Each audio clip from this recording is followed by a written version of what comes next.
L'énergie est une nouvelle fois à l'ordre du jour du dernier sommet européen de l'année. Toutefois, les espoirs de parvenir à un accord sur un plafonnement des prix du gaz semblent minces. Il s'agit de s'entendre non seulement sur le seuil, mais aussi sur les conditions pour activer un tel mécanisme et pour combien de temps. Les divisions entre les États membres sont encore profondes, même si tous affichent le souhait de parvenir à une solution. Il est nécessaire d'envoyer un signal très clair au marché, mais aussi à la Russie, que nous n'accepterons pas l'utilisation du gaz comme une arme aux dépens de nos citoyens et de nos entreprises. Autre point à l'agenda des dirigeants européens, la loi américaine sur la réduction de l'inflation qui menace de nuire à la compétitivité de l'Union.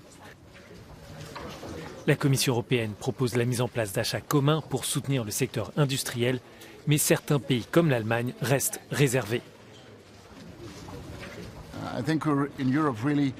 Je pense que nous avons atteint le point en Europe d'un risque de désindustrialisation.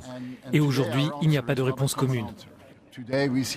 Aujourd'hui, nous voyons trop souvent des pays qui essayent de mettre en place leur propre plan. Cela ressemble un peu à un jeu aux poches les plus profondes. Et oui, certains pays peuvent penser qu'ils ont des poches plus profondes, mais dans quelques mois, nous serons au bout de ce que nous pouvons faire. D'autres tensions pourraient surgir lors du sommet.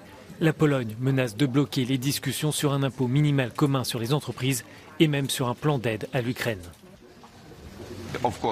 Bien sûr, la Russie fait du chantage quotidien, mais si nous faisons du chantage entre nous, ce n'est pas bon et ce n'est absolument pas bon pour l'Union européenne. Un dossier pourrait tout de même rassembler les chefs d'État et de gouvernement lors de ce sommet.